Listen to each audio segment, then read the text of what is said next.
Students, आज हम पढ़ेंगे सेल के बारे में। सबसे पहले हम देख लेते हैं कि सेल क्या है। हमें पता है जितने भी लिविंग ऑर्गेनिज्म हैं वो उनका बेसिक यूनिट क्या है, वो सेल है, यानी कि वो सेल से मिलके बने हुए हैं।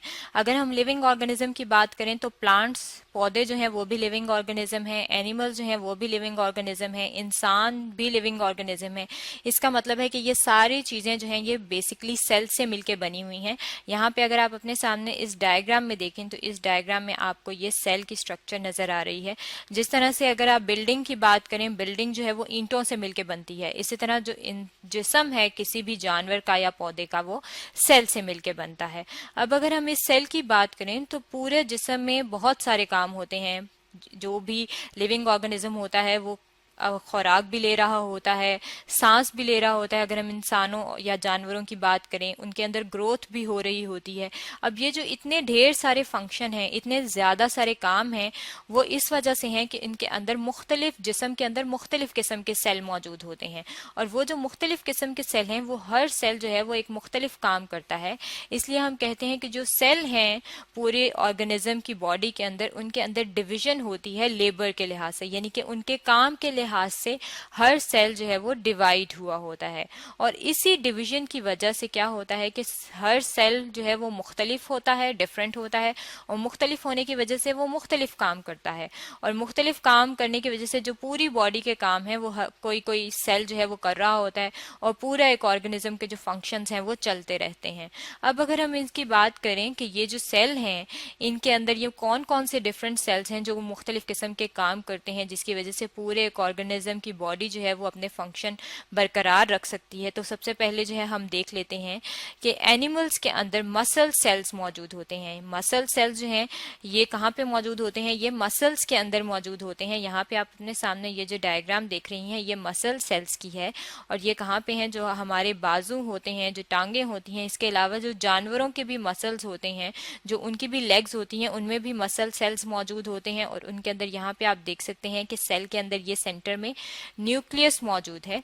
अब ये जो न्यूक्लियस है और ये जो मसल सेल है ये सिर्फ मसल्स में ही मौजूद होते हैं, और इनकी कॉन्ट्रैक्शन और रिलैक्सेशन की मदद से हमारे जो मसल्स हैं वो जब हरकत करते हैं तो हम चल फिर सकते हैं। इसका मतलब है कि जो हमारा लोकोमोशन है, जो हमारा चलना फिरना है, वो सिर्फ मसल सेल्स की वजह से है।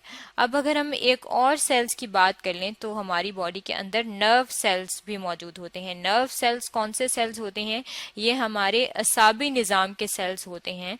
यानी कि जो भी हमारा दिमाग कोई भी चीज़ महसूस करता है कि ठंड लग रही है या गर्मी लग रही है, तो वो मैसेज किसके जरिए जाता है, वो इस किस्म के सेल्स हमारे जिस्म में मौजूद होते हैं, जिसे कहा जाता है नर्व सेल। और ये क्या करते हैं, ये इलेक्ट्रिकल सिग्नल्स जो हैं ये हमारे जिस्म में लेके जाते हैं। जो जिस्म का हिस्सा होता है उससे दिमाग तक भी लेके जाते हैं, और दिमाग से दोबारा किसी हिस्से, दोबारा जिस्म के किसी हिस्से की तरफ भी लेकर आते हैं। इसका मतलब है जो भी हमारी मैसेज होता है हमारे जिस्म में वो इन नर्व सेल्स की वजह से होता है।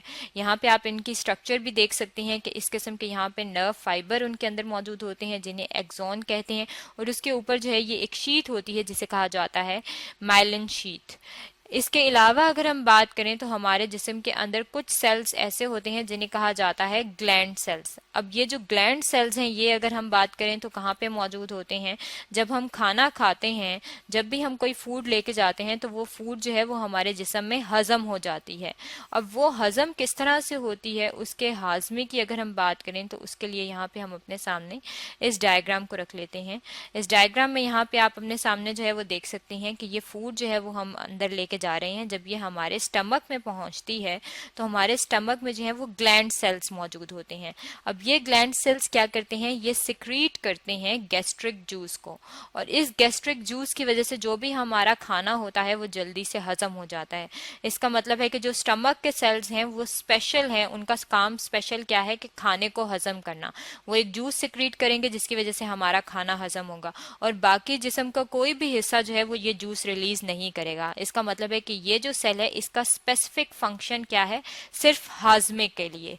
इसके अलावा अगर हम बात करें पौधों की अब, तो पौधों में भी बहुत सारे सेल्स जो हैं वो मौजूद होते हैं। यहाँ पे आप अपने सामने इस डायग्राम में देख सकती हैं कि लीफ जो है ये आपको दिखाया गया है। लीफ का स्ट्रक्चर जो है, इसमें अगर आप अंदर की तरफ देखें तो आपको जाइलम ट्यूब्स और फ्लोएम ट्यूब्स बताई हैं।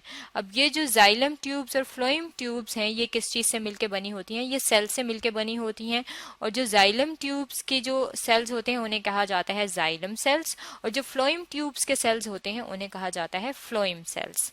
अब इन दोनों का काम क्या होता है कि जो जाइलम होता है वो पौधे के अंदर पानी को एक जगह से दूसरी जगह लेके जाता है। जब रूट्स जो हैं वो पानी को एब्जॉर्ब करती हैं, जड़ों के जरिए जो है पौधे पानी को जज़ब करते हैं, तो जाइलम सेल्स जो हैं वो क्या करते हैं, उस पानी को जड़ों से लेके पत्तों तक पहुंचाते हैं, और ऊपर वाले पत्तों तक पानी जो है वो जाइलम सेल्स की वजह से पहुंचता है।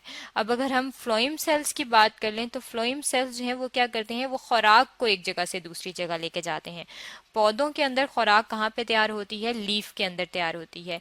और वो कौन सा प्रोसेस होता है? फोटोसिंथेसिस का एक प्रोसेस होता है जिसके जरिए पौधे अपनी खुराक तैयार करते हैं सूरज की रोशनी में। और जब लीव्स के अंदर खुराक तैयार हो जाती है तो ये जो फ्लोएम ट्यूब्स हैं जिनके अंदर फ्लोएम सेल्स मौजूद हैं, इसके जरिए ये खुराक जो है वो तने तक पहुंचती है, स्टेम तक पहुंचती है, रूट तक पहुंचती है, और पौधे जो हैं वो अपनी खुराक और पानी की वजह से जिंदा रहते हैं। इसके अलावा अगर हम बात करें तो बहुत सारे और सेल्स जो हैं वो भी मौजूद होते हैं प्लांट्स के अंदर। सबसे पहले जो है वो हम बात कर लेते हैं स्क्लेरेनकाइमा सेल्स की। स्क्लेरेनकाइमा सेल्स जो हैं वो पौधों को क्या करते हैं, वो सपोर्ट देते हैं। इस किस्म के सेल्स जो हैं वो मौजूद होते हैं पौधों के अंदर। उनका जो स्टेम होता है उसके अंदर भी मौजूद होते हैं, लीफ के अंदर भी मौजूद होते हैं, और उसकी वजह से ये क्या होता है कि पौधे जो हैं वो अपनी शक्ल जो है वो बरकरार रख सकते हैं। यानी कि जिस तरह से पौधे के अंदर सपोर्ट होती है कि वो खड़ा रह सके जमीन में, वो इन स्क्लेरेनकाइमा सेल्स की मदद से होती है। इसके अलावा भी कुछ सेल्स जो हैं वो मौजूद होते हैं, और अगर हम उनकी बात कर लें तो पौधों के अंदर क्लोरेनकाइमा सेल्स भी मौजूद होते हैं। क्लोरेनकाइमा सेल्स कौन से होते हैं? ये कोलनकाइमा एक सेल्स होते हैं, और उनके ऊपर जो है वो क्लोरोफिल पिगमेंट जो है वो मौजूद होता है, इसलिए हम इन्हें कह देते हैं क्लोरेनकाइमा सेल। ये क्लोरोफिल पिगमेंट कौन सा होता है?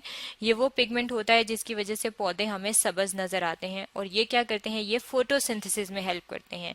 क्योंकि वो जो ग्रीन पिगमेंट होता है उसका फोटोसिंथेसिस के प्रोसेस में बहुत अहम किरदार है, और वो जो कुछ जो पिगमेंट्स हैं क्लोरोफिल के, वो इन कोलनकाइमा सेल्स के ऊपर भी मौजूद होते हैं, और इनकी वजह से फोटोसिंथेसिस का प्रोसेस जो है वो तेज होता है, और पौधे अपनी खुराक ज्यादा तेजी से बना सकते हैं और अच्छे से जो है वो फ्रेश रहते हैं। इसके अलावा अगर हम बात करें तो एक और सेल्स पौधों के अंदर मौजूद होते हैं, और उन्हें कहा जाता है पेरेनकाइमा सेल्स। पेरेनकाइमा सेल्स की अगर हम स्ट्रक्चर देख लें तो पेरेनकाइमा सेल्स जो हैं वो इस तरह से हमें नजर आते हैं। इस किस्म का उनका स्ट्रक्चर होता है, और पेरेनकाइमा सेल्स क्या करते हैं कि जितना भी फूड होता है, जो भी बचा कुचा फूड होता है, वो इन पेरेनकाइमा सेल्स के अंदर चला जाता है। और इसकी वजह से क्या होता है, जब पौधे अपनी खुराक तैयार नहीं कर रहे होते, जैसे कि रात के टाइम में पौधे अपनी खुराक नहीं तैयार करते क्योंकि सूरज की रोशनी नहीं होती, तो जब सूरज की रोशनी नहीं होती तो इन सेल्स के अंदर जो स्टोर फूड होती है वो पौधे इस्तेमाल कर लेते हैं। इसका मतलब है कि जितने भी पौधों की अगर बात करें या जानवरों की बात करें या इंसानों की बात करें, तो हर सेल का एक खास फंक्शन है, और उस खास फंक्शन की वजह से ही जो भी एक ऑर्गेनिज्म होता है उसके अंदर बहुत सारे फंक्शन हो रहे होते हैं, और हर सेल मुख्तलिफ फंक्शन करता है, तो वो पूरे टोटल जो ऑर्गेनिज्म के अंदर जितने भी फंक्शन होते हैं वो इस डिवीजन ऑफ लेबर की वजह से मुकम्मल होते हैं, और ऑर्गेनिज्म जो है वो अपने सारे फंक्शन परफॉर्म करता है इस सेल की वजह से। ये तो था सेल के बारे में जो कि आज हमने स्टडी किया है।